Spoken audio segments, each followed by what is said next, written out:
Welcome to In the Mood to Scrap. This is Christina Nicolai White. In this video, I am going to show you how I created this on-the-go mini book. This is my mood board. It contains some very pretty pictures of the color green, as well as handwriting samples in different formats. I'm going to start my mini book with this hard cardboard-like paper. It's actually something you would throw away. It's like the back of a notebook. I'm also going to use some loose leaf notebook paper. This one has a grid on it and I really like it. I've already trimmed off the pages that I want to use. I like the grid because then I don't have to make sure I orient it in the right way after I cut it. It just has, I can put it either one way or the other, it doesn't matter. I'm also going to use some of these die cuts from October Afternoon and Basic Gray. This little mini book is going to be for an 11-year-old girl, so I want to make sure that the items that I'm putting inside pertain to her life. I plan to use a few of these journaling prompts and little die cuts from this Pebbles notebook. I'm also going to use some stickers. This is from the My Girl collection from American Crafts. I like how cute it is. I think it will go really well for this girl. I think she would really like some of these, as well as those chipboard stickers from the Snap collection. I may use a few of these from the Amy Tangerine collection and some of these arrow stamps from Mama Elephant, as well as a few stamps from this Amy Tangerine Yes Please stamp set. I have a few other random die cuts and border strips and things like that that I may use as well. I'm also going to use just some random paint that I have in my office. I'm specifically looking for the green and the blue ones, and then just a few of my tools, my scissors, my paintbrush, my mechanical pencil. I think if you've seen me use that tool before, it's from when I do my scoring, and I'm all set and ready to go. So I have pre-cut my paper and my chipboard. I know exactly what size I want my cover to be because my loose leaf paper is only a certain size, so I know exactly where I want it to be. So my measuring was actually quite easy. I've already marked where I want my center score line to be. I'm just going to measure one more time. So I lay my paper on there, just kind of measure it out, see exactly, yep, I have this exactly how I want it. I like to use my trimmer as my score guide. It has a nice straight line and I just move my blade up so I don't use that. It's out of my way. And I just line it up as though I was going to cut it, but instead I'm going to use the ball end of this paper piercer and run it up and down as though I'm in that same cut line and using it as my guide. This nice and straight and even. And because this is a heavier material, I'm going to rub it several times to make sure I get a deep enough score, but not go all the way through the paper. And it makes a nice easy fold that way. Just as I wanted it. Looks perfect. Nice and easy. Next I'm going to score my paper. Since this is a lighter material, I want to make sure that I don't score it very heavy, not like I did with that heavy cardboard. I'm only going to score once or twice and I'm not going to press very hard. It's really easy to rip the paper. I've done it before. And I use several sheets on top of each other just so that I have a nice cushioning for that bottom one. You just want to make sure that you don't use too many sheets because then that bottom sheet really won't get scored very well. I have too many in this particular stack, so I'm going to put one aside and just use a couple of sheets, line it up inside my guide, and run my tool up and down lightly a couple of times, enough to create a great easy score line. I just have one last sheet left to score. Now you really don't want to score it too heavily. You will weaken the fibers of the paper, and when you go to sew it then, it will, if you sew your lines too close together, it will actually weaken and tear the paper. It's almost like creating a perforation, so you have to be really careful that you're not pressing really hard. After I have all my pages scored, I'm just going to put them all together, make sure that they line up and that they fit in the book like I wanted them to. I'm okay if maybe one or the two pages is a little bit longer on one side or the other. I just like that it all fits together underneath the cover. I've gone ahead and decorated a couple of these pages. I wanted to sew on some of the embellishments and the die cuts without actually adhering them and covering up some of my sewing lines with stickers and things like that. I'm going to come back and decorate it later, but I wanted to do it while I had the papers loose and not already in the binding. So I did some of the decorating before I went ahead and sewed it all together. I've done some of that. I've made the pages a little bulkier, so I want to make sure that everything fits together nice and neat and get everything all lined up before I go ahead to take it to my sewing machine. It looks like it's ready to go. I've just turned to my machine. I have it right next to my desk. So I'm going to set my length to 3 for my stitch and a width of 0 as a straight stitch. I want to make sure that the length of my stitch is long enough and not short. If it's really short stitch, like a 2 or a 1, it will create more of a perforation than an actual binding rather than sewing it together. I'm going to make sure that I line my book up here so that I can make one straight stitch all the way down the middle.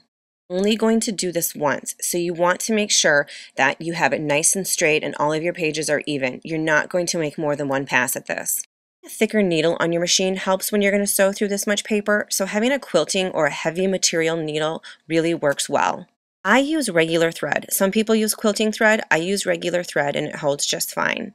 This is all set. Even with that simple stitch line down the middle, this book should stay together just fine.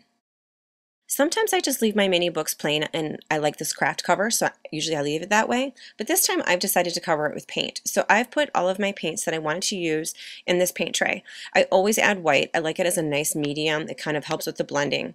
I like it really thick because I know I'm going to blend my colors as I paint. I'm also not using a lot of water. I want it to be really thick and wet in all this one layer. I'm just going to do the one layer. I don't want to go back and create another one. It will make it really heavy on top. So I'm going to do as much as I can just in this one thing. So I'm just going to keep adding paints here and mixing them as I go. I know I want it white towards the center and more ombre, darker at the top, and maybe even a little blue color at the bottom. Make sure you give your paints a really good shake. Sometimes it can get a little thin, like the green isn't necessarily filling and being as thick and concentrate as I want it to be, but that's okay. I'm just going to keep adding it as I go. As I'm spreading this out, it does get a little thin here and there. That's okay. I'm just letting it dry slightly before I'm adding more paint. It's not really drying completely. I'm not really creating another layer. I'm just kind of adding more and more to the slightly damp paint. And as I said, I'm blending as I'm going down the book. I'm going to go back in as I go and add a little bit more into those middle areas just to make sure that I have full coverage. As I work my way down, I'm going to start adding a little bit of blue. I want it to be really dark blue at the bottom, but I'm just going to add the light blue right here as I start to move down towards that bottom. Not a ton, and then I'm going to add the thicker, heavier blue down here at the very bottom of this book. I'm just going to keep adding paint and working it around. It's soaking in pretty fast. This material is quite porous and so it soaks it in quickly. Some of the white and the green towards the top is already starting to dry. So I want to make sure that I go back and grab a little bit more of that color from my paint tray so that I have a better opportunity to blend it. I don't want the blue to creep up too far, so I want to make sure I bring enough white and the green back down here into the bottom. A little bit of blue into the center, not a ton. I'm going to just put some water on my brush to get rid of some of that blue and then go back and get some more green and blend a little bit more down here. And just keep moving these paints around, mixing and moving and grabbing more paint and creating more brush strokes and more colors until I get just the right ombre effect that I'm looking for.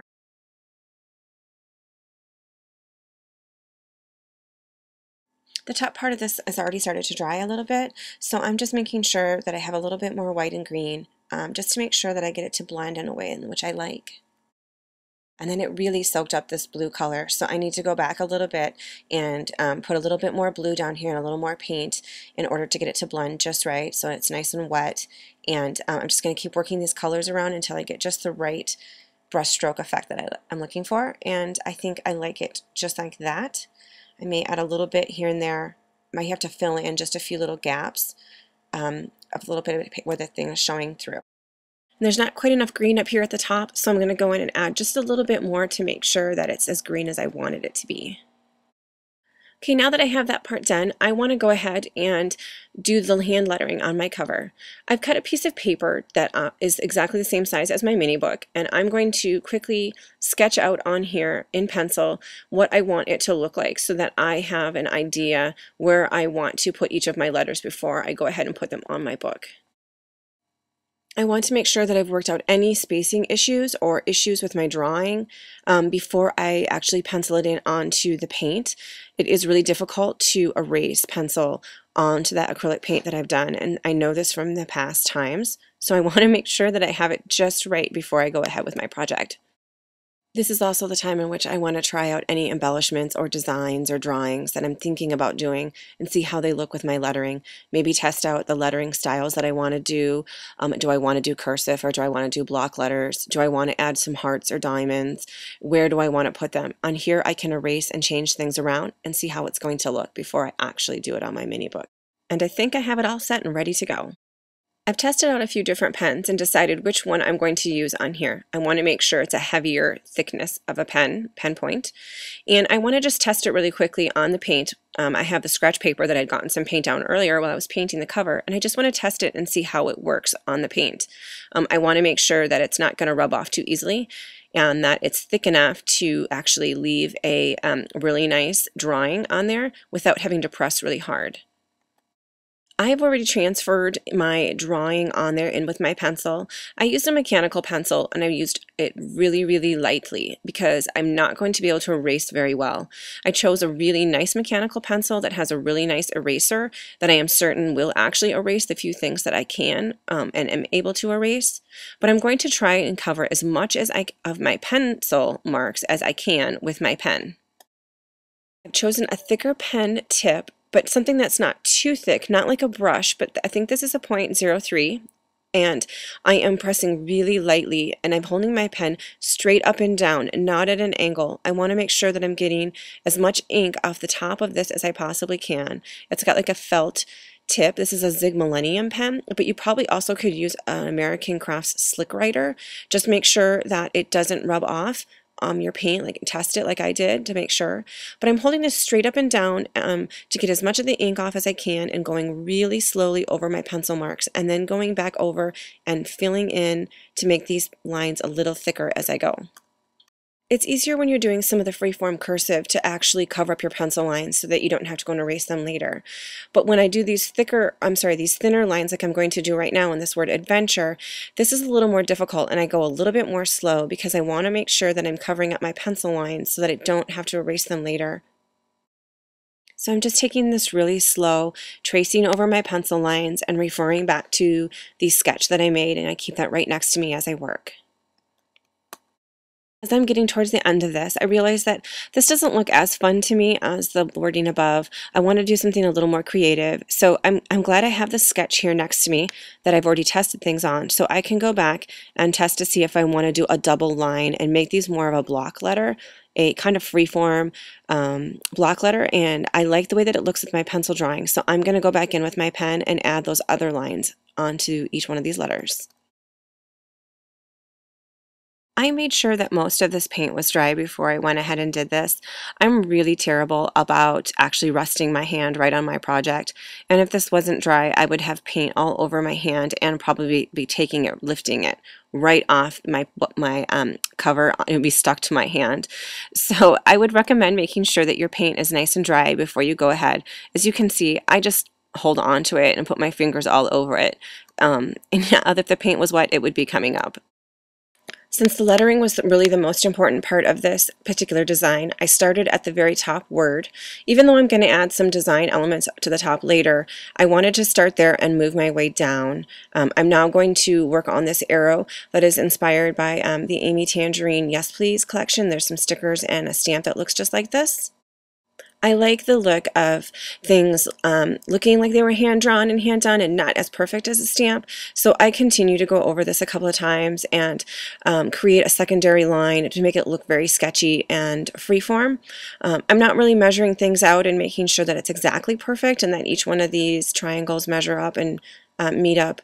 I did pencil in my drawing, so I am kind of following my own sketch, but when I put it on there, I didn't use a ruler of any kind. I just hand freeform drew this. I kind of wanted it to look sketchy and hand-drawn rather than very precise. So I just keep going all the way through with my pen, almost as though I didn't have my pencil lines there. I am going to have to go back in and erase some of them because I'm not following exactly my design, but I am having a really good time just making this look fun and hand-done.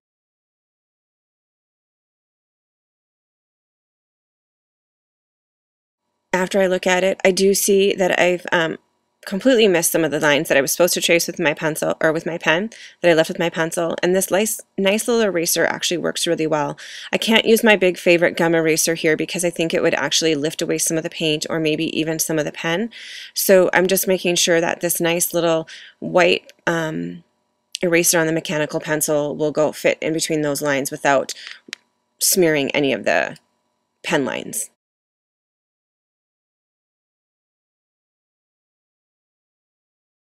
Now that I have all that erased, I'm just going to go in and do my last line of wording. I only want to do this one once. I'm not going to go back in and thicken any of the letters or add any extra little bits to it or outlining to make these words any different. So I want to make sure that I get it right done the first time. And I'm just going to do it cursive like that, and then go right ahead and start adding some of my stars and elements. Some of these I did not do in pencil. I'm freehanding as I go through, just wanting to make sure that I have a composition that feels good. And then I'm going to add some up here at the top. I like them in threes, so I'll probably put 3 up here as well as just a few more dots to add a little bit of interest and character to this. And double check a few more times, make sure that I've erased all of the things that I've previously drawn on here and that I did not cover with my pen, and then I think I'm done. Of this cover with both the paint and this pencil drawing and the text that I've done here in the pen is probably taking me less than 15 to 20 minutes, so it's really quite fast and easy, and I've got this great little on-the-go mini book that I've made for this friend of ours. I've gone through and added some more details to the inside with the pages with some dots and some stickers and some stamps.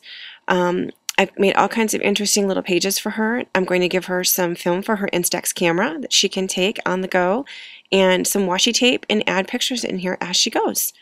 So I hope this inspires you to create a little mini book on the go like this for yourself.